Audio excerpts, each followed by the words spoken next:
أفلا يتدبرون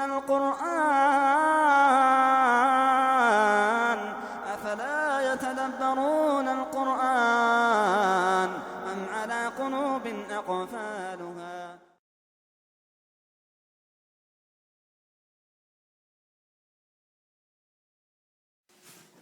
بسم الله الرحمن الرحيم. الحمد لله رب العالمين والصلاة والسلام على سيدنا محمد وعلى آله وصحبه أجمعين. أما بعد. السلام عليكم ورحمة الله وبركاته. I apologize for the late start. Firstly, was there anyone here in the last lesson we had, Tafsir Surah Fatiha? Did anyone record it? There was one brother that recorded it, I remember. He's not here, no? Yeah, he was here. I don't know. Okay. Well, if anyone finds out, if they know who the brother is, please let the brother know that because my recording didn't work. So I'm sure most of you are aware of that already. So. Okay.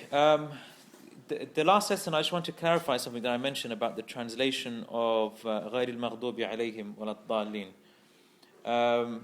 Maybe I wasn't thorough enough in my research when it came to looking at the different translations, but I did come across some translations which were better than the ones we quoted.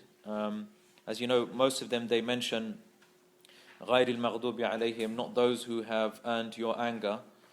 In one translation that I found, which is quite a good translation so far, it's a new translation done by Professor Dr. Abdul Halim from SARS University, and I found it so far to be quite a good translation. But he translated غَيْرِ الْمَغْضُوبِ عَلَيْهِمْ as being those who incur no anger. Those who incur no anger. And with that translation, we can clearly see that obviously we've excluded your, the term or the phrase your, which we spoke about. There's another translation, the Sahih International Translation, which mentioned not of those who have evoked, and he put in bracket, your anger. But I prefer the Abdul Halim translation, those who incur no anger. I think that's definitely better than translating it as those who have incurred your anger. So those who incur no anger. Okay. We're not going to go, we're starting with Surah Baqarah. As we mentioned, we're going to start with the last juz, or the last para of the Quran, because this is the juz that you find most people, they have memorized, and they generally read in their salawat. So we thought, inshallah, we'll go through this juz, starting from Surah An-Naba up until the end, until Surah An-Nas, and then we'll go back to start looking at Surah Baqarah, inshallah, and then we'll go on from there. Yeah.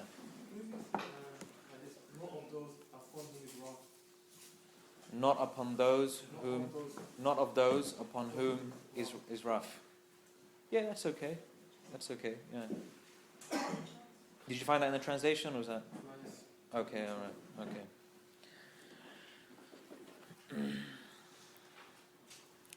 Okay, so as we know, brothers and sisters, when we looked at the Ulum al-Quran classes, we mentioned how the Quran could be divided into various different sections, other than the juz, and other than the ahzab, the hizbs. We said you can divide the Quran like in the mi'in, those surahs which number roughly 100. You have the sab'a tiwal, you have the 7 long surahs, and we also have the surahs which are called the surah al-Mufassala, which are generally considered to be from which surah? Surah Qaf, up until the end of the Quran. Okay, so chapter 50 up until the end of the Quran. And these surah Mufassala, you can divide them into 3 major categories. You have the long Mufassal surahs, and then you have the average length Mufassal surahs, and you have the shorter Mufassal surahs. So the longer Mufassal surahs are from Surah Qaf, okay, up until Surah An-Naba, which is the surah we're going to look at today. And Surah An-Naba till Surah Al-Duha are considered to be the average length, the medium length Mufassal surahs. And from Surah Al-Duha to the end of the Quran, which you find most people have memorized, these are the short Mufassal surahs. And we said they are called Mufassal for a number of reasons. Firstly, because the amount of pauses within these surahs, i.e. the amount of ayat, there are a lot of ayat in one surah. So you stop at an ayah very, very quickly. عَمَّا يَتَسَاءَلُونَ, one ayah. عَنِ نَبَإِ الْعَظِيمِ, another ayah. It's like that. So Mufassal literally means there's a lot of fasal. A lot of fasal. Fasal means separation. So you separate between the verses very often within these surahs. And that, I think, reflects the nature of the surahs within these Mufassal surahs. Because the Mufassal surahs speak mainly about what? Paradise, hellfire, Day of Judgment. And in many cases, these surahs were revealed to challenge the beliefs of the mushrikeen. Now, when you want to debate with someone, or you want to argue with someone, or you want to, prove a point to someone, you don't give them a long discussion. Okay? Rather, you have to be very concise and to the point. After the person has believed in what you have given them, then you can give them long discussions. You can give them long articles. Like, for example, if you give da'wah to a non-Muslim, you don't debate about the intricate details of the religion. You just give small points, bite-sized, isn't it? Okay, so the nature of this surah is such that it's very easy to digest. These surahs are quite easy to digest and comprehensible. And hence you have these short pauses. Every so often you have these pauses. We said they're called Mufassal because of the nature of the surahs. They pertain to the paradise and hellfire and the Day of Judgment. Hence these matters have been explained in detail. So these matters are Mufassala, meaning in Arabic Mufassal, one of the meanings of Mufassal is something which has been explained in detail.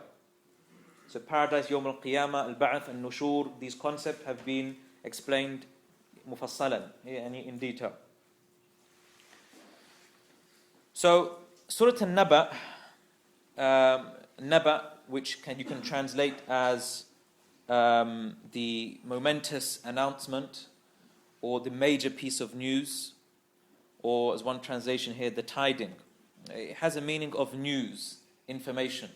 Inshallah, we're going to look at the difference between Naba and another common word used for news in the Arabic language, which is khabar. Khabar. Yeah, khabar is a common phrase used for information or news in the Arabic language. Even those I know speak Bengali, I'm sure you heard the word khabar, yeah? Khabar, yeah. That's how we that we use that to refer to like news or information. Okay, it's taken from the Arabic word khabar. But there's a big difference between khabar and naba, as we will learn inshallah. This surah is also called Amma, named after the first phrase in the surah, which is Amma yatasa'alun. And some even call it a surah which is called the surah of at-tasa'ul, surah at-tasa'ul, yani the surah of where there's mutual questioning, people asking each other questions.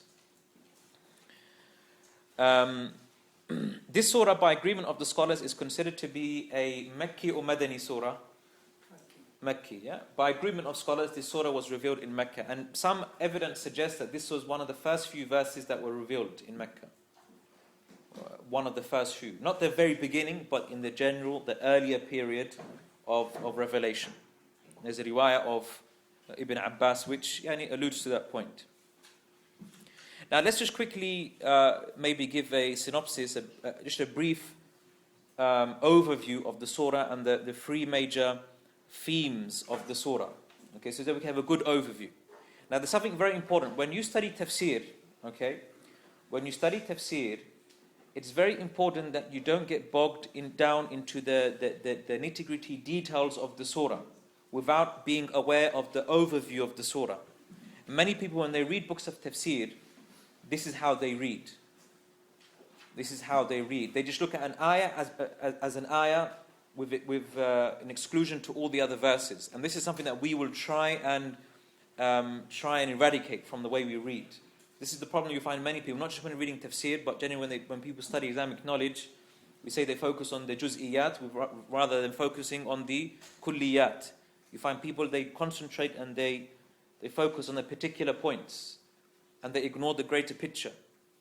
Okay? And it's people that understand the greater picture of things. They are the people who generally end up having a better understanding of things. So what's the overview? Firstly, the first major theme of this surah, Allah subhanahu wa ta'ala, He describes the nature of the mushrikeen and how they would relate to the hereafter. How the mushrikeen, how do they relate to the hereafter? And how do they relate to the Quran, and how do they relate to those aspects that contradict their faith? Because the mushrikeen had their own faith. They had their faith in polytheism and idol worshipping. How do they relate to those concepts that oppose their faith? This surah will explain that. And from those things which obviously that they, and this is the surah revolves around this particular point, from those things which clearly went against their aqidah was al-ba'th, was the resurrection. And this is the major concept of the surah. The thing that they rejected was the ba'th, the resurrection, the idea that we will be resurrected and we will be reckoned. We look at how they mocked this concept, etc. Secondly, Allah subhanahu wa ta'ala, for a number of verses within this surah, in particular from verses 6 to 16, Allah subhanahu wa ta'ala, and the verses after as well, but these major verses, establishes the proof for this ba'th. He will establish rational proofs which will help one believe in the concept of resurrection. And then thereafter, Allah subhanahu wa ta'ala will mention the results of what will happen on this day of resurrection, for those who believed and those who rejected. And in particular, there will be a lot of focus on the results of what will happen to those people who reject in this ba'th, in this resurrection. And that's why we will learn in this surah that contains the most severest verse upon the kuffar, on the mushrikeen, as we will learn. And the scholars debated what is the harshest verse upon the mushrikeen, and that speaks about punishment. We'll find it, inshallah, that is mentioned in this surah. So this is the flow of the surah, and inshallah we're going to try and connect these three concepts together. Because if you're unaware of this overview, you might just look at the surah and think that they're just random topics being mentioned, but they all intertwine with one another. And also, another important point, and this is something that we will try and focus on when we look at each surah, the relationship with this surah with the previous surah, which is Surah Mursalat. And also another important thing that we need to look at is the way the beginning part of the surah, it links up with the last part and the end of the surah. You find this a lot in the more detailed books of Tafsir, especially those that really focus on this idea of nadam or coherence within the Quran. We will look at that as a possible theory, because although we mentioned when we discussed the Ulum al-Quran classes that there is a difference of opinion amongst the scholars whether the order of the surahs is based on revelation or it's something which is based upon the ijtihad of the companions. But Surah Mursalat, now Surah Mursalat, which is the surah that comes before Surah An-Naba, is very similar to Surah An-Naba in the sense that it talks about the hereafter. Also the surahs before that, Surah Al-Insan, Surah Al-Qiyamah, okay, a lot of those the concepts within these surahs revolve around the hereafter. But one major recurrent ayah that we find in Surah Mursalat, وَيْلٌ يَوْمَئِذٍ لِلْمُكَذِّبِينَ, woe to those people who belie the hereafter, essentially. Woe to those people who make takdhib, who belie the hereafter. And so Allah subhanahu wa ta'ala in this surah is as if He is responding to this. So He says, كَلَّا سَيَعْلَمُونَ, no, but they will know. They will know the reality of what they have been lying about. And this is a key aspect of this surah, where كَلَّا سَيَعْلَمُونَ, this verse in the surah is a very important part of this surah. It's as if it's responding to this recurrent ayah which repeats itself so many times. Woe to those who, لِلْمُكَذِّبِينَ, to those who lie. Likewise, another in ayah in Surah Al-Mursalat, لِأَيِّ يَوْمٍ أُجِّلَتْ لِيَوْمِ الْفَصْلِ. And which day will their recompense be delayed for? لِيَوْمِ الْفَصْلِ. It will be delayed. Their recompense will be delayed until يَوْمُ الْفَصْلِ, the day of separation, where the true people or the pious will be separated from the evildoers. And then Allah subhanahu wa ta'ala says, وَمَا أَدَرَاكَ مَا يَوْمُ الْفَصْلِ. And what will make you know what يَوْمُ الْفَصْلِ is? What will make you know what this day of fasl, this day of separation is? And does Allah answer in that ayah, in that surah? No, He doesn't. Rather, it's in the next surah, Surah An-Naba. Allah subhanahu wa ta'ala says, إِنَّ يَوْمَ الْفَصْلِ كَانَ مِيقَاتًا. Indeed, the day of fasl, it's at a fixed and appointed time. So you can see there is some relationship between these two surahs there.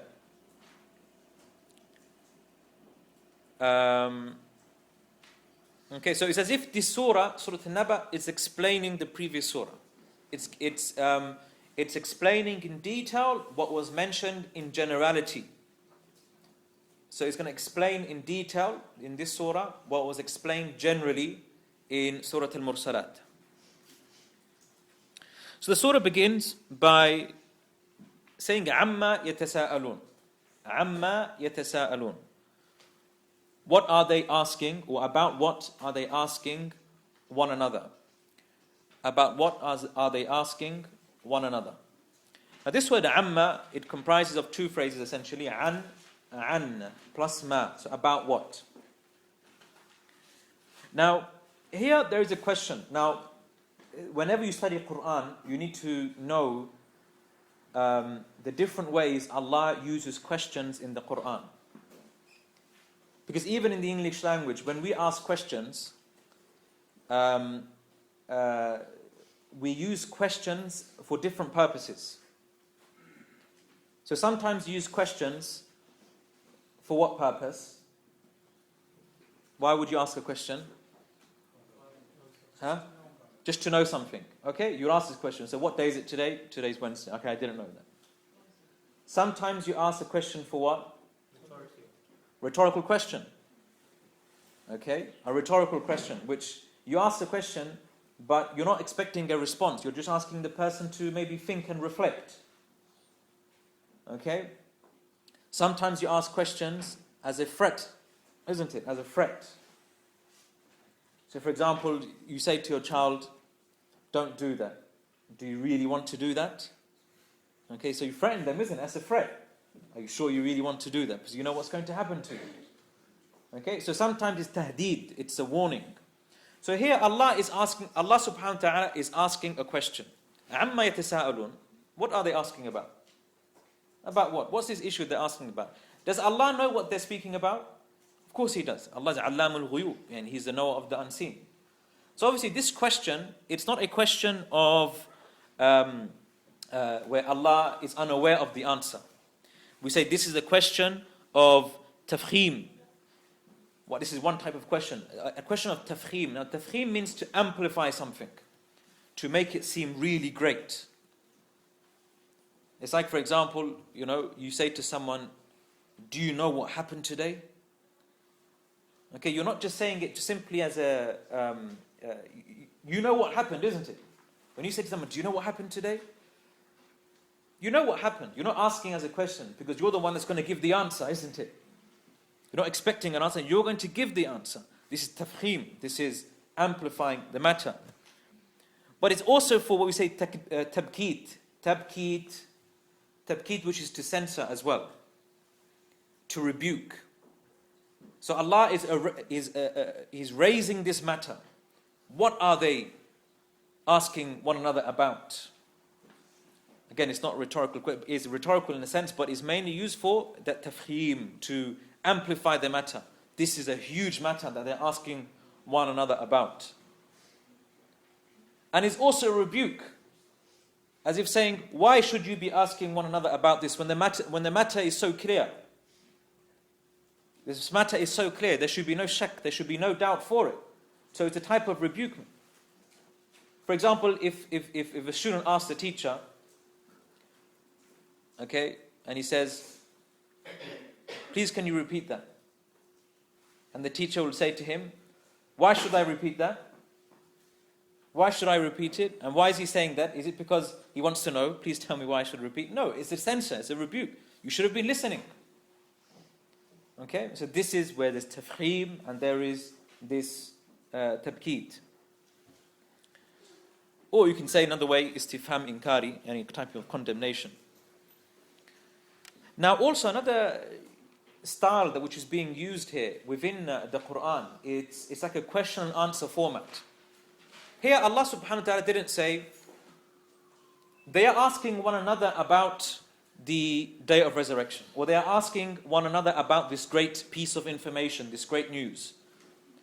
Rather, it's in a question and answer format. What are they asking one another about? What is it about? It's about this great news. Naba al-azim. Naba al-azim. So it's this great news. Now, question and answer, as the scholars they say, when you display something as a question and answer, we say it is a type of taqrib and idah. It's a manner in which you make something easier to understand. It's a way in which you make something very easy to understand. And that's why you find many scholars today, they write books in what format? In the format of question and answers. That's a very good way of learning for beginners. For beginners, it's good to learn through a question and answer format. And it makes you more alerted as well. What are they asking one another about? So when you hear this question, you're waiting for a response. Unlike hearing, they are asking one another about this thing. So the response is there. But when you hear, what are they asking one another about? You now have to listen very carefully, okay, and perk your ears to hear that particular answer. So this is very similar. We find this in other places in the Quran, such as in Surah Al-Ghafir, verse 16.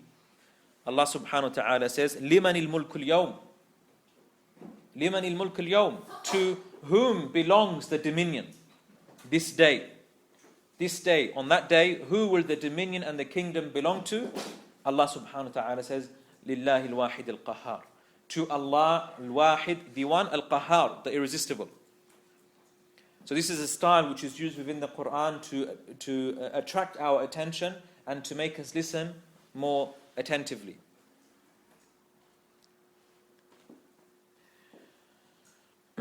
So amma yatasa'alun. What are they asking one another about? And this phrase tasa'al or yatasa'alun is derived from the verb in Arabic sa'ala. Now sa'ala means to ask. Sa'ala means to ask. So what's the difference between sa'ala and tasa'ala? Tasa'ala indicates that this is an act which is being done mutually. Okay, generally verbs on the pattern of tafa'ala, okay, means it's something which is done mutually. So this is not just one person addressing another person. These are people, they are addressing one another. They're asking themselves, each other, this question. Now the Quran doesn't specify explicitly who are these people. It didn't say amma yatasa'alu al-kuffar ba'duhum ba'da. Yani, it doesn't say the kuffar are asking one another, this question. Rather, it's left it quite, what are they speaking about? What are they asking one another about? And this is what led to some different views amongst the Mufassirin. So there are some who obviously said it is kuffar.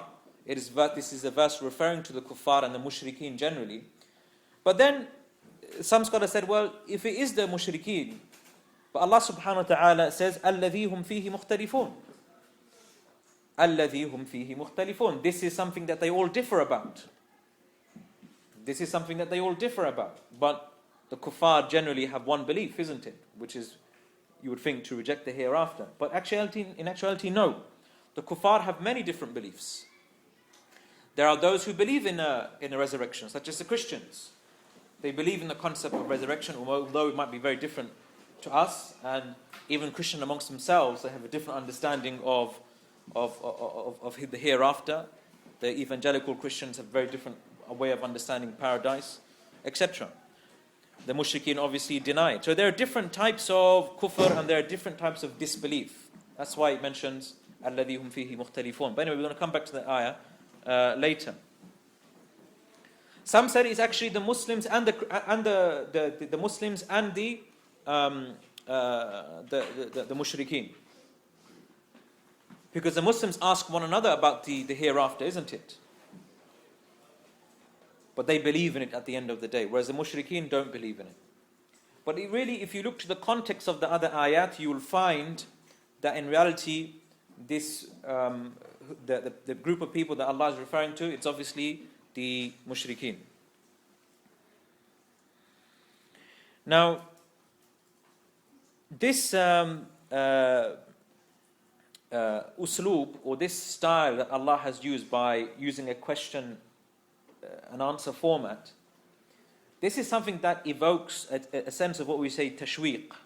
In Arabic, we say it evokes a sense of tashweeq, which is a sense of arousal, where Allah subhanahu wa ta'ala is trying to arouse our minds and our thoughts. Fascination, trying to arouse our fascination. What are they really discussing about? What are they asking one another about? Which then it leads to a tahweel, or striking terror into the hearts of the people by mentioning the details of this Yawm al-Fasl, of this day of separation and of the punishment that it is in store for those who disbelieve in it.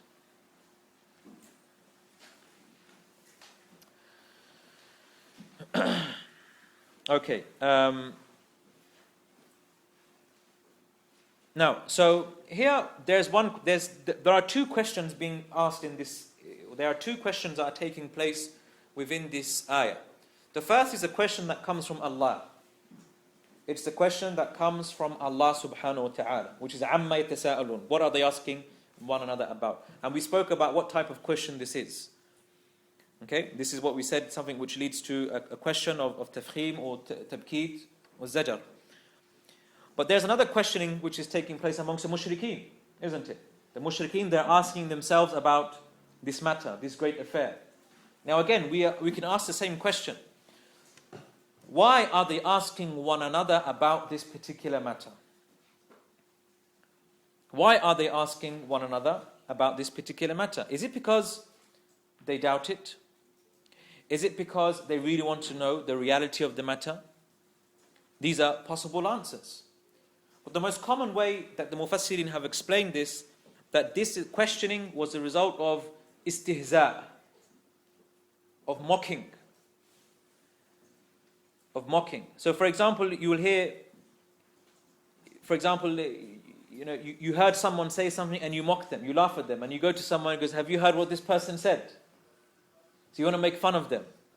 Can you believe he said this? He said this. And you start gossiping and spreading. This person said that. That person said that. It's a type of istihza. It's a type of mockery. And you're mocking them. And what is interesting to note is this tasa'ul, it's something which, or this questioning, it wasn't a one-off questioning. It wasn't something that they asked themselves at the beginning when the Quran was being revealed.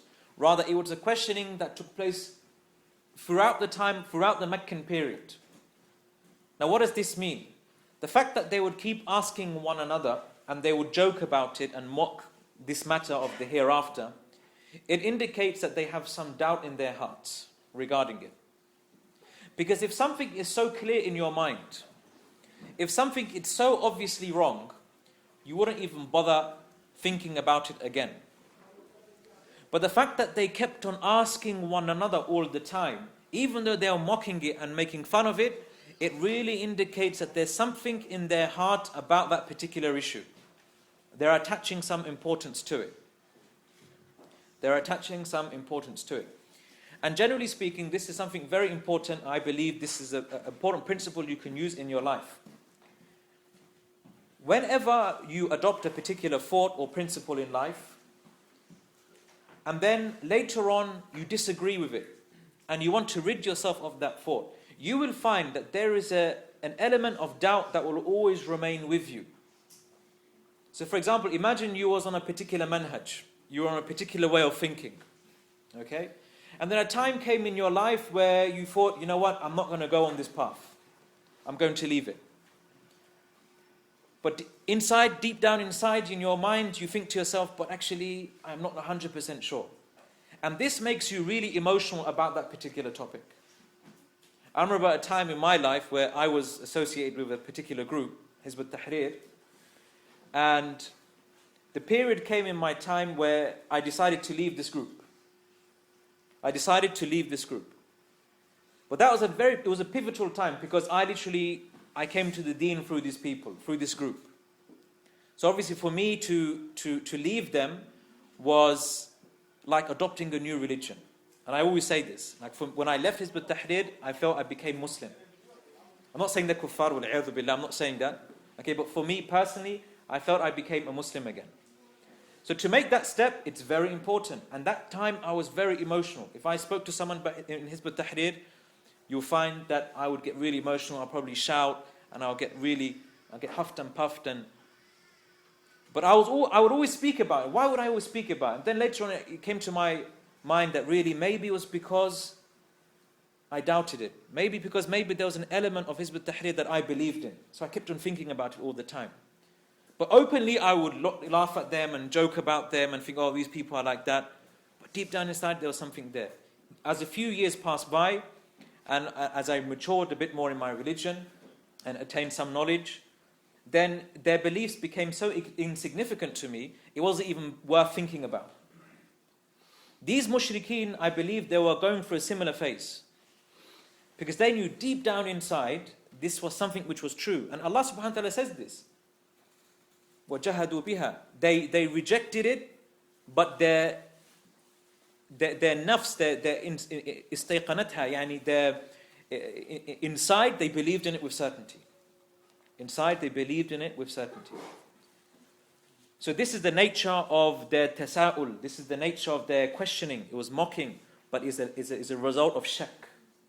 And that's why many Mufassirin actually said this. This tasa'ul, or this mutual questioning, was a result of doubt that they had. Not sincere questioning, but they doubted it. But when they spoke about it, they spoke about it in a negative way, but with doubt. They spoke about it in a negative way, but with doubt. Some say it was out of ta'ajjub, out of amazement. Yani, this man, he says we're going to be resurrected. I can't believe it. When you hear something which is really amazing, you go around telling other people, this person actually said this. Can you believe it? So it's not really, maybe not just istihza, but it's a type of ta'ajjub, a type of wondering. You're amazed at it. So that this is the first ayah. Amma yatasa'alun. About what are they asking one another? AnNaba al-azim. It is about this great, momentous announcement. AnNaba. It is about AnNaba. And the word Naba, we said it is... firstly, let's look at what Naba linguistically means, and then we will look at what Naba is referring to. AnNaba linguistically, it's a type of news which has three qualities. It's a type of news which has three qualities. Number one, it is something which is beneficial, dhul fa'ida. Secondly, it is something which is azim. It is something which is really great. And thirdly, it is something which you can be absolutely sure about. It is something which is absolute certain. There's absolute certainty in it. Whereas a khabar, a piece of information, doesn't necessarily have to be beneficial. Like, what was his football scores yesterday? We won't say this is Naba. Okay, we say this is khabar. Piece of information. And it has to be something which is azim, great. And as I said, it has to be something which is يحصل به العلم. Knowledge, certain knowledge is attained regarding that particular thing. And this was the view of Imam Al-Raqib Al-Asfahani. So therefore we can say every single, just to summarize this point, just to make it clear the distinction between khabar and naba, that every naba is a khabar, but not every khabar is a naba. So every naba is a khabar, but not every khabar is a naba. And this is the word, actually the word nabi, an-nabi, prophet. The word an-nabi, it comes from this word naba'a. And the word naba'a and the word an-nabi or an-nabi, actually linguistically it's got a hamza at the end. But we dropped the hamza to make it easy. So originally it's nabi from naba'a. That's why in the qira'at of Warsh, they recite as nabi, ya ayyuhan nabi. We say ya ayyuhan nabi, yeah. And it means an-nabi means al-manbu', the one who's been given this naba. That's what nabi actually means. The one who's been given a naba, some news which is ذُو الفائدة and عظيمة أما يحصل به العلم. It is a piece of information, news, which is extremely beneficial, extremely important, and it's something which has absolute certainty in it. It's a news where there is no doubt in it. It's a news that has no doubt in it. Well, khabar can be doubtful, but naba, there is no doubt in it. Now,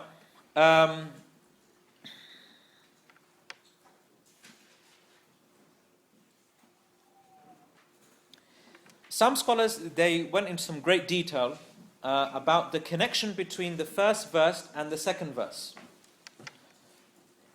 What I'll do, I'll give you the different translations that people have offered, the two major translations, and then we will look into why they had these differences.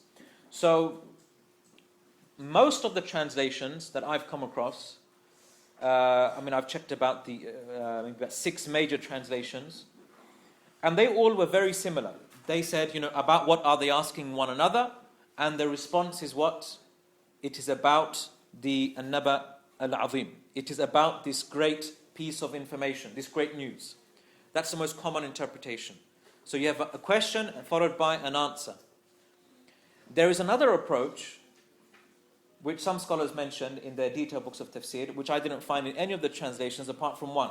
Okay, the translation of Towards Understanding the Quran, and this was translated by Zafar Ishaq Ansari. He translated it in the following way. He said, about what are they asking one another? Is it about the awesome tiding? Is it about the awesome tiding? So what has he done here? The response, according to the other translators, which was, what are they asking one another? And the response is what? It is the great news. In this translation, they have turned it into a second question. They have turned it into a second question. And this is very common in the Arabic language. You can have a phrase and you don't need to repeat what we say, adatul istifham, the interrogative particle, to make that question.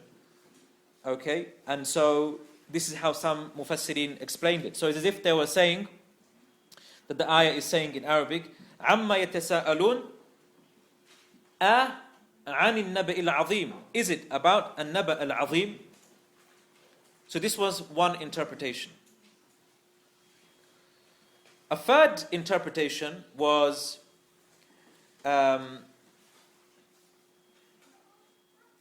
which was maybe based upon the understanding of one of the linguists, Al-Fara' from the Kufiyun. He interpreted as if he was saying, لِأَيِّ شَيْءٍ يَتَسَاءَلُونَ عَنِ النَّبَإِ الْعَظِيمِ. So he has interpreted both verses as one clause, basically, which meant, why are they asking one another about this magnificent event? Why are they asking one another about this magnificent event? Okay, so this is a different way of looking at the ayah. Okay, but the more common interpretation is that that amma yatasaalun is, we say kalamun tam, it's a complete sentence. And then full stop. And then the other verse gives the answer. So it's a question and answer, as we mentioned towards the beginning. The third verse, amma yatasaalun عن النبأ العظيم الذي هم فيه مختلفون. الذي هم فيه مختلفون. That they are in utter disagreement about. That they are in disagreement about. So, I forgot to mention something. AnNaba, we explained what Naba is linguistically. This great piece of information. But what's it referring to in this surah? Okay, now the general interpretations, there were 3 major interpretations that they said either it's referring to the Quran, or it refers to the commandments of the Prophet ﷺ, or thirdly, it refers to al-ba'ath, the resurrection. And you'll find that as Imam Shinqiti rahimahullah said, and all of these phrases are mutalazima, they are all interdependent. Okay, so really they're all referring to the same thing. This great Naba, it's about the Naba of prophethood, it's the Naba of the resurrection, and it's the news about the Quran. It's all together. But the context of the surah, you will find that really perhaps is referring to Al-Ba'th, okay, the resurrection. So this Naba al-Azim, it is referring to the resurrection itself. So الَّذِي هُمْ فِيهِ مُخْتَلِفُونَ, that which they are in great doubt, or that which they are all differed about. So how did they differ from one another about this hereafter? So obviously there are some who rejected it, some believed in it. There are some who, for example, they refer to the Quran as asatir al-awwaleen, tales or folk tale laws. They would say that this Naba is all kalam majnoon, it's just crazy, it's the speech of someone who is crazy. Others will say it's kadhib, others say it's a lie, others say it's sihr, others say it's sorcery. So they all differed about this information and the source of the information. Okay? And they would even sit down together at times to try and label the Prophet ﷺ. They would actually have meetings. The mushrikeen would have meetings to decide, okay, what can we say against him? What shall we all call him? Okay, shall we say he's a madman? Those who say, no, he hasn't got the characteristics of a madman. Because crazy people, they have split personalities. 1 minute they're normal, the next minute they're all loony. Is he a poet? They'll say, no, we can't really call him a poet because he's not known for poetry. He speaks just like an average person. He's not a poet. So they would actually sit down and discuss, and this action takes place today, up until today. And these think tanks that these people have, these so-called think tanks, where they come together to try and label the Muslims, and the latest one is Islamists, Islamism. Okay, this is all plotting and planning, really, which will be of no avail to them on the day of judgment. So they're all mukhtalifun. They all differ amongst themselves about it. And also, they don't just differ about it, but their level of their inkar, or their level of their rejection, is also very different as well. As Ibn Ashur mentioned in his Tafsir, that the maratib of the inkar, or the different levels of their rejection, are of different levels. So you have those who are absolutely certain, and they say, no, it's not going to happen. I believe in it with certainty that it's not going to happen. And there are those who doubted in it. And they said, we don't really know. Maybe, أَإِذَا مِتْنَا وَكُنَّا تُرَابًا, if we die and we turn into dust, إِنَّا لَمَبْعُوثُونَ, will we really be resurrected? Some of them said it out of doubt. They weren't really sure. They were agnostic, as what the term we would use today. And there are those who believed in it, but they didn't want to accept it. They just didn't want to accept it because it went against their way of life, and they wanted to block it out because they thought, I can't accept this truth because it will affect my life too much. Maybe there were people who were so engrossed into their fulfilling their desires, they didn't like the concept of being resurrected. Maybe because they knew the actions that they did were so bad. Okay, they just wanted to put it in the back of their mind. I know what I've done is so bad. Let me just, try and ignore it, and hopefully it will go away. Okay, so there are different maratib, there are different levels of rejection. And this is very important that we understand. When it comes to disbelief as well, generally speaking, kufr is of various different levels. A kafir is not someone who rejects the truth and knows it's the truth and therefore rejects it, as some people think. Or a kafir is someone who is intrinsically evil by nature and he's a wicked person.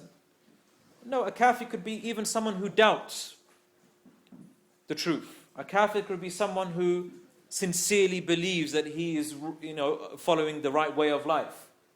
Whether it's Christianity, you might find some Christians who sincerely believe that they're upon the correct path.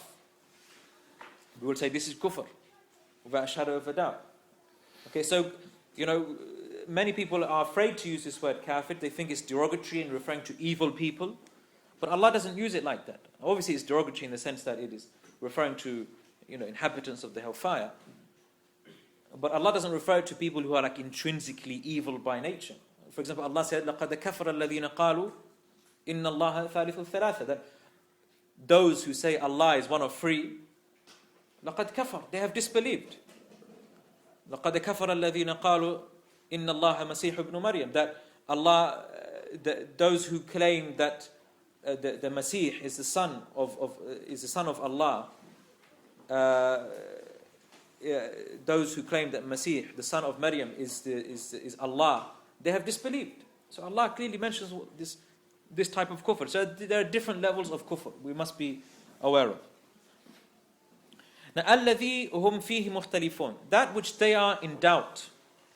Now, we can say, now why is it, generally speaking, whenever this requires some knowledge of the Arabic language, whenever you use the relative particle الَّذِي, usually it follows by a verb. Usually it's followed by a verb, usually, in the Arabic language. Okay, so هل رأيت الرجل الذي قابلته أمس مثلا, have you seen the man who I met, الذي قابلته, who I met yesterday? You usually use it with verbs.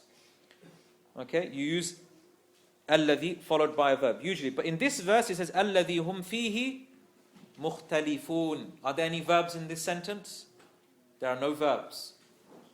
Now you could have said الذي هم فيه, what could have we said? يختلفون, which is the verb. الذي هم فيه يختلفون. But here Allah subhanahu wa ta'ala has chosen the noun, the ism. And this is because in the Arabic language, a noun, it is something which is unrestricted. It's not connected to time. Meaning it's something which pertains to continuance. It is something which meaning that they will always be different about. They will always differ with one another about.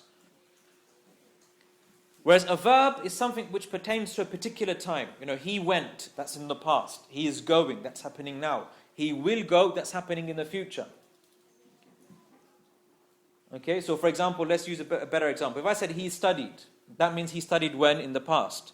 He is studying now, that means he's studying right now. He's studying he's going to study in the future, that means he will study in the future. But if I said he is a student, what does that mean about him? When does he study? Generally, all the time, isn't it? Okay, if you're, for example, a writer, that's your profession. You're not writing, you didn't just write in the past, you're not just going to write in the future, you are writing, that's your general profession. You will always be writing. So this ayah, very in particular, uses the ism, mukhtalifun, meaning that they will always differ with one another about it. This is something which is continuous. Up until today, no matter how much sophisticated people have reached in terms of technology and information and science, up until today, still according to them, it's all theories. It's all theories. We have a number of different theories, we don't know about it. Atheists, they differ amongst themselves. People who disbelieve in Islam and the concept of God, they differ one another, they have different theories, and you know what? None of them are certain about what they believe. يَتَّبِعُونَ إِلَّا الظَّنَّ, as Allah said, they follow nothing but الظَّنَّ, doubt, conjecture. وَمَا تَهْوَى الْأَنفُسِ, and what their own souls desire. What their own selves desire.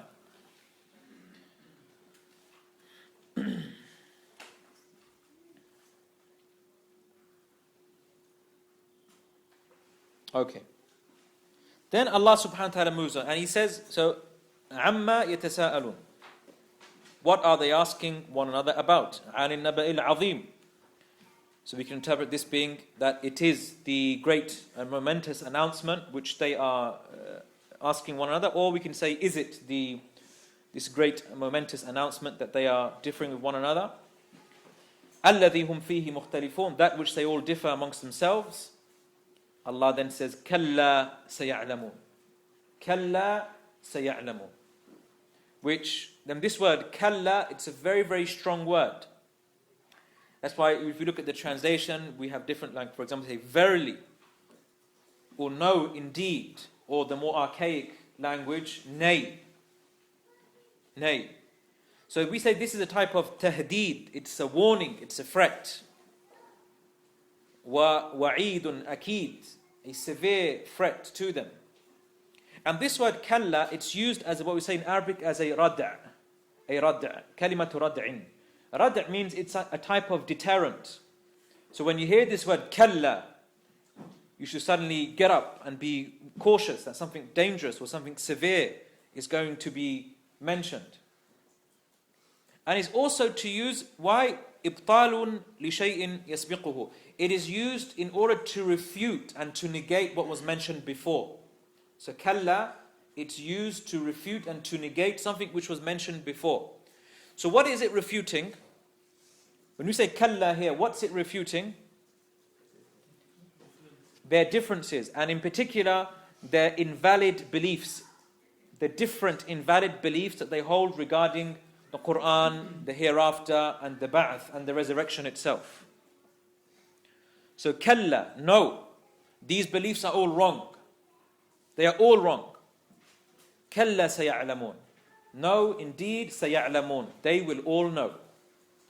They surely will come to know. Kalla saya'lamun.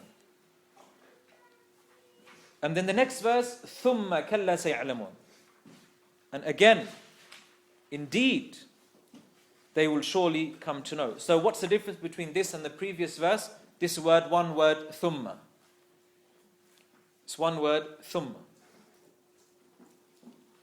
Now, what does this indicate? Obviously, it's a type of repetition, and repetitions convey a sense of emphasis. It conveys a sense of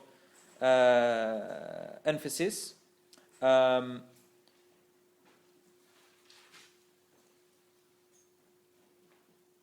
it's also to... Okay, I forgot to mention something. Anyway, we'll come back to that. So it's a type of emphasis, it's a repetition which has been said in order to give greater emphasis to what they're about to know in the hereafter. But notice here, Allah subhanahu wa ta'ala doesn't mention what they are going to know. He says, Kalla saya'lamun. Nay, they will know. What will they know? So we say, Kalla saya'lamun. But then before giving the answer, Allah repeats it again. Thumma kalla saya'lamun. So when you hear kalla saya'lamun, you're left in suspense. They will know. Know what? What will they know? And before giving the answer, Allah repeats it again. Surely they will come to know.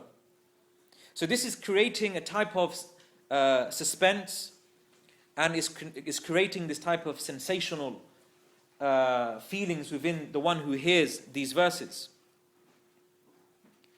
And as one interpreter, one Mufassal, he said, فيه إشعار بأن الوعيد الثاني أشد. That when you hear this verse, ثم كلا سيعلمون, it makes you feel as though the matter that they are going to know, it's going to be far worse than they can ever perceive. Okay, it's going to be far worse than you can ever perceive. So even we use this type of speech in English. Okay, imagine you want to tell someone something. Okay. Now, so you say to someone, they ask you, it's going to rain today. Is it going to rain today? He goes, yep, it's going to rain. And then you say, really, it's going to rain. Now, why would you repeat that? To make that person, because perhaps you'll think that the person repeated that because maybe he thought that the listener hasn't understood, okay, what he means by it's going to rain. Meaning it's really going to rain. It's going to be a downpour today. It's going to be pouring down today. So he repeats it. Why? To make the person aware that what is going to happen, it's far greater than what they could ever perceive. So it's not merely a repetition, but it's to make the listener realize that what they are doubting in, what they are rejecting, it's far greater than they can ever imagine.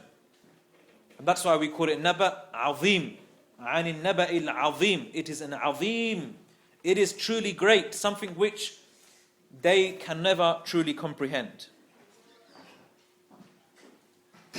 And this is because the word thumma in the Arabic language, which usually translates as then, it has a connotation of bu'd, which means distance. Distance in place or distance in time.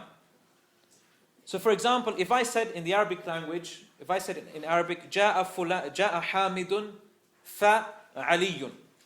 جاء means to come. جاء حامد. So Hamid came, and I use the word فعلي. And Ali came after him.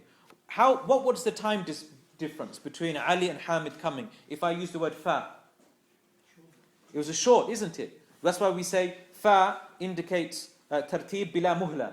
Fa indicates order without any gap. Without any gap. But if I said Ja'a Hamidun thumma Ali, Hamid came thumma Ali, then Ali came, then here we have what is called muhla, which means there is a time gap, there is bu'ud, there is distance between the two people coming. Here in this context, distance of time. So in this ayah, when it says kalla saya'lamun, thumma kalla, thumma, then they will come to know, meaning that there's distance between the reality of what is going to happen to them and their understanding of what they think will happen to them. It is beyond what they will ever comprehend. Now,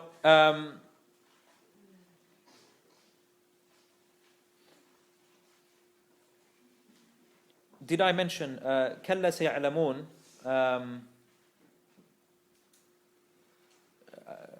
No, they will know. I think I spoke about, did I mention what was the thing that they will come to know?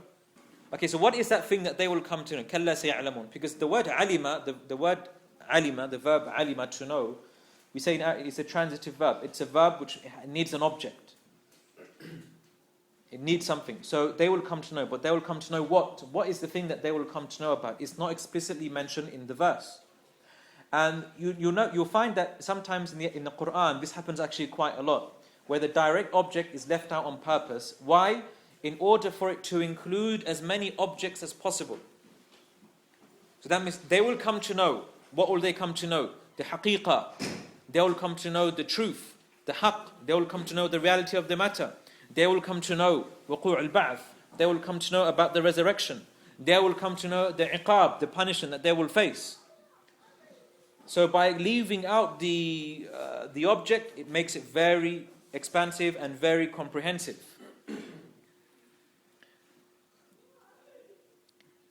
And this, as one Mufassal said, the way this verse has been mentioned, ثُمَّ سَيَعْلَمُونَ ثُمَّ كَلَّ سَيَعْلَمُونَ, this is similar to an expression that many people say, even they say it in English, but in Arabic we say, الجواب ما ترى الجواب ما ترى لا ما تسمع.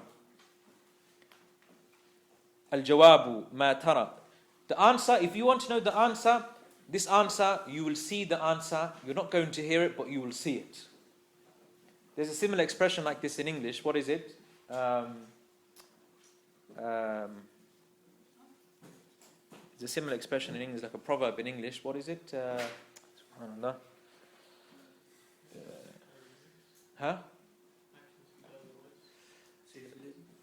Seeing is believing. There's another one which is... but I think does it make sense what I'm saying? That if you really want to know what you will come to know, it is something which you will see. It's not something that you can just hear. Because even if we were to tell you in the dunya, you will not comprehend it enough. So you will come to know by seeing it, and this is what we call haqqul yaqeen, when you experience it. Because there are different levels of yaqeen, certainty. There's yaqeen, then there's aynul yaqeen, and haqqul yaqeen. There's even a seeing with the eye, which is a level of certainty. But when you experience it, there's even greater level of certainty. Yeah. You won't believe it until you see it. You won't believe until you see it. Yeah, something like that. Okay? Yeah. Yeah, that's right, isn't it? Yeah, when you threaten someone, you say, watch what I'll do to you, isn't it? Okay, you won't mention what it is, but you're threatening them like that. Okay?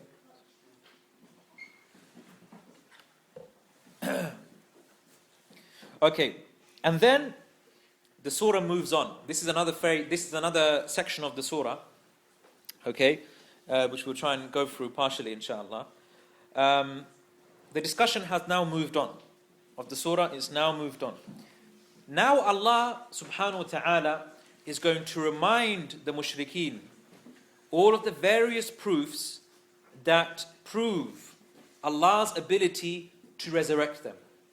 Because this is the thing that they're denying. This is the thing that they have doubt in. Allah will now mention the dala'il, the proofs of His ability, His qudra. And Allah will also show that these things that He has created, which prove His ability to resurrect them, they are also a manifestation of His mercy. This is a very important point. Let me repeat it. So Allah will mention those things that will prove His ability to resurrect by mentioning what He has created. But these things that He created are a manifestation of His mercy, and in particular, a manifestation of His knowledge. A manifestation of His knowledge. Because when you realize the creation and how Allah created the heavens and the earth, you realize Allah did not create the heavens and the earth in mere play. أَفَحَسِبْتُمْ, do you think that we created you in abath, وَأَنَّكُمْ إِلَيْنَا لَا تُرْجَعُونَ, and that you will not return unto us? No one makes anything in this dunya without a purpose. Okay, one day I had a group of students, some young brothers, and I brought out a tom-tom that was switched off. They're young, so they've probably never seen it in their life. And I said, what's this? So some of them said it's a game, yeah, like a handheld game. Others said it's a type of mobile phone. Okay, but there's one thing that they all understood, that this thing had a purpose to it. Why? Because this is not like a piece of rock that, might seem it has no purpose to it. They can clearly see there's a design to it, there's a button to it, there's a screen. So when you reflect over creation, and you see, and obviously the creation is far more designed and complex than a small tom-tom, okay, then you know that there is definitely a purpose behind it. So let's see the proofs that Allah subhanahu wa ta'ala gives. Allah subhanahu wa ta'ala says, أَلَمْ نَجْعَلِ الْأَرْضَ مِهَادًا, that have we not made the earth, have we not spread the earth like a bed, or have we not made the earth expanse? Have we not made the earth a cradle? Have we not made the earth a resting place? And have we not made the earth smooth? This is all the translation of the word mihad. The word mihad, okay, it has these different meanings. It has a meaning of being something which is smooth, something which has been made expanse, meaning it is a continuous surface which is flat. A cradle, that's why in the Arabic language, one of the ways we say cradle is mahad, al-mahd. Okay? The famous saying, "Utlub al-ilm min al-mahd ila al-lahd," which is not a hadith, but seek knowledge from the cradle to the grave, from the mahd ila al-lahd. So here we can see Allah is asking us to reflect over the earth. To reflect over the earth. Now why, and as we will see inshallah, Allah is going to mention many different things of His creation. He's going to mention the earth, He's going to mention the mountains, He's going to mention human beings, He's going to mention the night, the day, the sky above us, all of these different creations. He's going to mention all of them. But He starts off with the earth in particular. Why does He start off with the earth? Because the mushrikeen, what was one of the reasons why they would deny the concept of resurrection? What would they say? أَإِذَا مِتْنَا وَكُنَّا تُرَابًا, when we die and we turn into dust.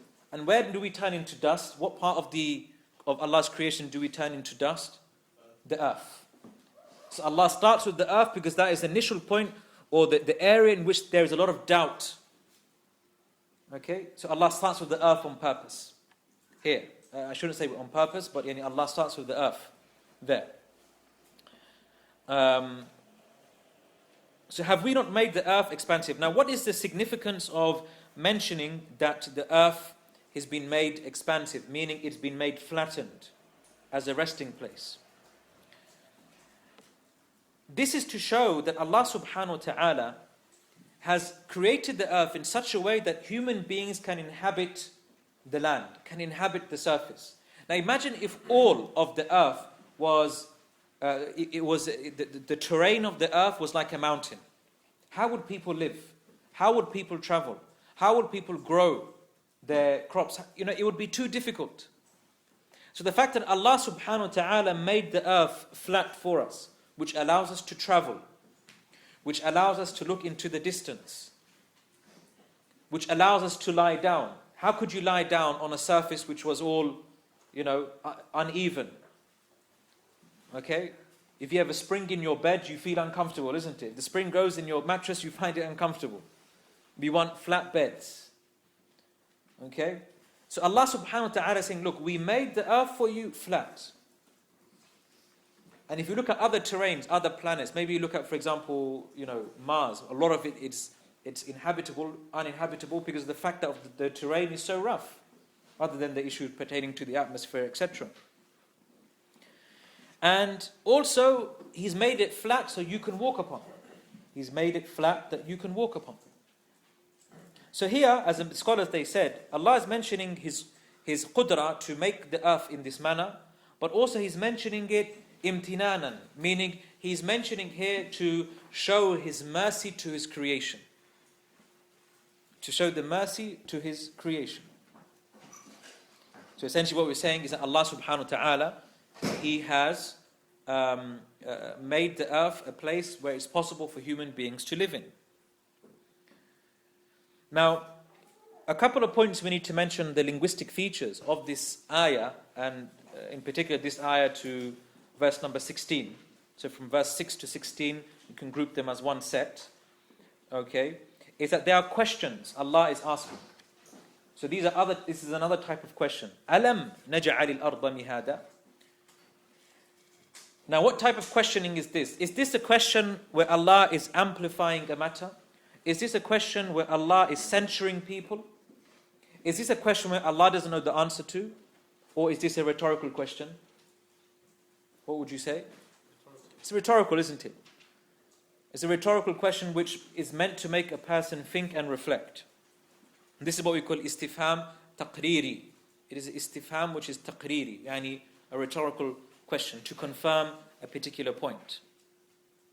Secondly, the first part of the surah, we've all heard the term iltifat. We've mentioned it so many times in Surah Al-Fatiha. There is another iltifat which is taking place here. But Allah says in the beginning part of the surah, amma yatasa'alun. Is this in the first, second, or third person? Third person. This is in the third person. Here, it's being shifted generally to the second person. Now, although it says, alam naj'al al-arda mihada, have we not made the earth expansive for you? That's the implied part, for you. Because if you look at the other verses which come soon after, he mentions, for example, وَجَعَلْنَا نَوْمَكُمْ سُبَاتًا, and we made نَوْمَكُمْ, we made your sleep. So now the surah is being directed towards who? The mushrikeen directly. To challenge them, to refute their doubts. وَبَنَيْنَا فَوْقَكُمْ سَبْعًا شِدَادًا, and we built over you, not over them, the mushrikeen, but over you. So now it's changing from third person to second person. Because when you really want to challenge someone, you challenge them directly. You don't just send another person to challenge them. So this is another instance of iltifat.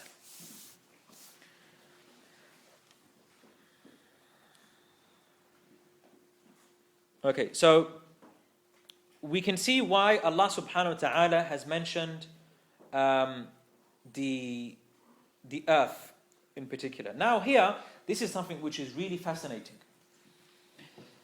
As I said, one of the translations, they translated mihad as a cradle. They've translated mihad as a cradle. And who sleeps in a cradle? A child. And mihad could also be translated as a resting place. And who rests in a resting place? Human beings generally, isn't it? What we're going to see now, it's an amazing analogy that Allah subhanahu wa ta'ala gives. Making an analogy between the small world of human beings and the overall creation, what Allah has created. So as if Allah subhanahu wa ta'ala is saying, you have cradles and you have these small places where you rest. Well, Allah has created the entire earth as a mihad. So if you can create these small cradles, well, Allah can create the earth. وَالْجِبَالَ أَوْتَادًا, and then the next verse, and Allah, He created the mountains as pegs. Allah has created the mountains as pegs or stakes. The word awtad is a plural of the word watad or watid. Watad or watid. which are pegs. Now, pegs and stakes are used a lot in the Quran. Now, what are pegs? We're not talking about the pegs that you put on the clothesline. Okay? Pegs were very important to Arabs. Do you know why? Because when Arabs would make tents, they would need these pegs, okay? And they would hammer them into the ground to keep their tents intact. And that's why وَفِرْعَوْنَ ذِي الْأَوْتَادِ. And Fir'aun was known as a person of pegs. Why? Because his army was so huge. Whenever he would send an army out, they need to erect so many tents. And when you erect so many tents, you need a lot of pegs. So the Arabs understood what pegs were. But here Allah is making another analogy. He's saying, and He has created these mountains as pegs. You have pegs for your tents. Allah has created mountains for pegs for the entire earth. Now, this is an amazing scientific miracle within the Quran, because scientifically it's been proven that mountains act as pegs to keep the tectonic plates intact. That's the purpose of mountains. Scientifically, they keep the tectonic plates that as we know them today, they keep them intact. And those areas where you have a lack of mountains, generally you find there's more tectonic movement. So Allah subhanahu wa ta'ala is striking this parable to make it clear that just reflect over your pegs. Human beings, you can make pegs, but we can make something far greater. We can make mountains.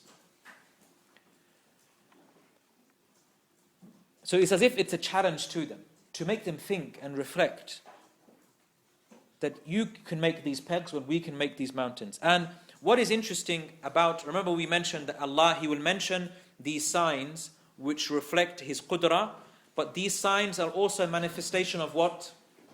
His mercy and His knowledge. So mountains, what are the benefits of mountains? The Arabs used to pay great attention to mountains because these used to be where the streams of water they would flow from. Because streams, they come from a higher place and they descend. So when you have mountains, you have these streams which come down mountains which produce clean, fresh water. Mountains are in many cases they are used for qararatul miyah, which means they are storages, like reservoirs. When you have mountainous region, in between these valleys and mountainous regions, you have storehouses, you can say, or reservoirs where water is retained. So great benefit to them. Thirdly, mountains are a rich resource or a rich source of vegetation for your cattle. That's why you find, subhanallah, if you ever travel to Muslim countries, you will see sheep. Somehow they climbed way up a mountain. Yeah, it's amazing. Why do they go so high up? Because it's a rich source of vegetation for them. Okay? Has anyone seen that, by the way? You'll see sheep literally on the edge of a cliff, and you think, how do they climb up there? Amazing, subhanallah. Fourthly, it is a great benefit in that you can hide from your enemies. If you're being attacked, it's a great place to hide from your enemy. Fifthly, it's a place, a muraqab, where it's like a stationary point where you can observe, not just to protect yourself from the enemy, but what do we call it? Military terminologies. A place where you can... Huh?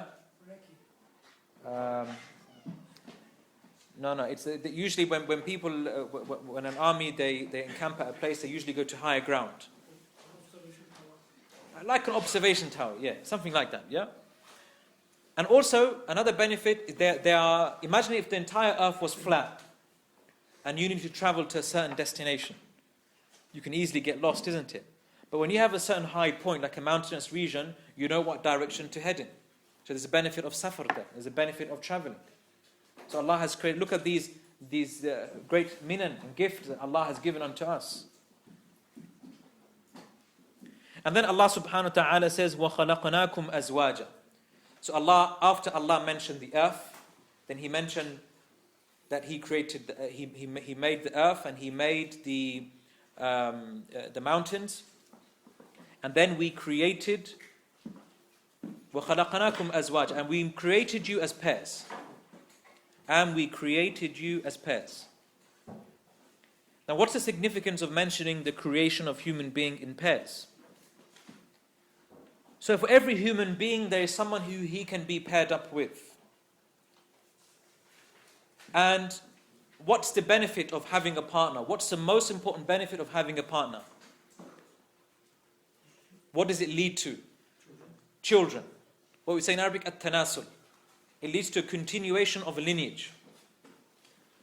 And these couple, how do they create their children? What is it through really?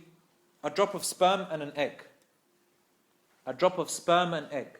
So if human beings can create this person from a drop of fluid, then surely Allah can resurrect you from the dead. So it's as if it's a reminding, this is again showing you Allah's qudra, His ability.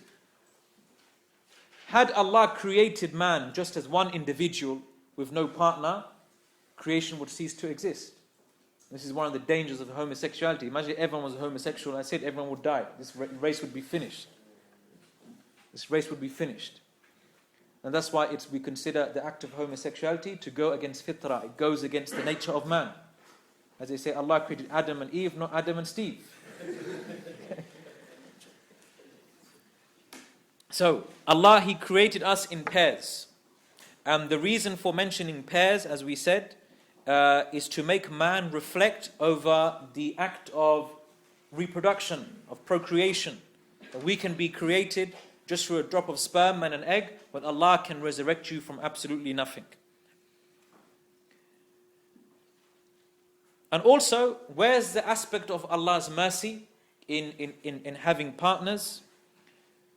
We know that Allah subhanahu wa ta'ala has created for us partners as an act of mercy for us. وَجَعَلَ مِنْهَا زَوْجَهَا لِيَسْكُنُوا إِلَيْهَا. Allah subhanahu wa ta'ala mentioned, and we created from man his partner, لِيَسْكُنَ إِلَيْهَا, that he may find tranquility and peace in her. And this is one of the benefits and the purposes of marriage.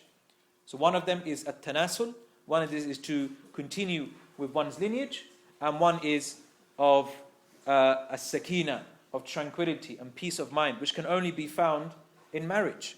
Because Allah subhanahu wa ta'ala has created man with physical needs, emotional needs as well.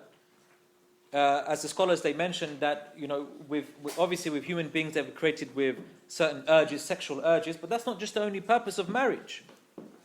Human beings are emotional by nature. They need to be emotionally comforted. And that's why they say marriage, it completes a human being's personality, because a human being was created to love and to be loved.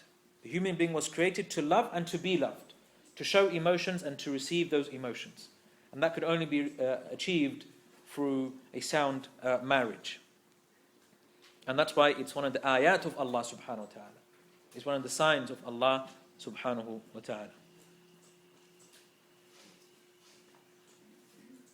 And this is something which makes a person more grateful towards Allah subhanahu wa ta'ala, rather than being obstinate and being, trying to reject the truth. See, this is a very interesting way Allah is trying to change the way the mushrikeen are thinking. Now, if someone tries to deny something which is really true, now you can take one approach, which is to be really harsh with them, okay, and threaten them, or you can mention to them the things that you have done to them. Okay, so for example, when a child is disobedient towards their parent, the parent could either do what? He could either be, or she could be really harsh and strict and say, I'm going to punish you, I'm going to do this and that to you. But another way of making the child think more carefully about how the child is treating the parent is what? The parent will say what? I suffered all of that pain for you. I went through labor for you. I changed your nappies for you. I had sleepless nights. I did all of this for you. And that will make the person stop, reflect, and maybe this will take the pride out of that person's heart. Because one of the reasons why you find children are very disobedient towards their parents is a sense of pride and arrogance. Okay, you find a lot of youth, they go against their parents, who say, "Oh, what do my parents know?" They have backward mentalities. Well, if you're reminded about the good things that your parents have done to you, it removes this pride and arrogance, which prevents you from thinking in an irrational manner. And so the way Allah subhanahu wa ta'ala, in an amazing way, in these set of verses, He is not just giving them rational arguments to prove Allah's qudra, but at the same time, He is mentioning His mercy towards creation. So there's two approaches which are being used in one clause, in one set of sentences. Now, ideally, I would have liked to have gone on to verse 16, because that would have really ended that set of verses. But as much as I could have prepared for today, so inshallah we'll continue on that next week, inshallah. أقول قولي هذا وأستغفر الله لي ولكم. سبحانك اللهم وبحمدك أشهد أن لا إله إلا أنت أستغفرك وأتوب إليك.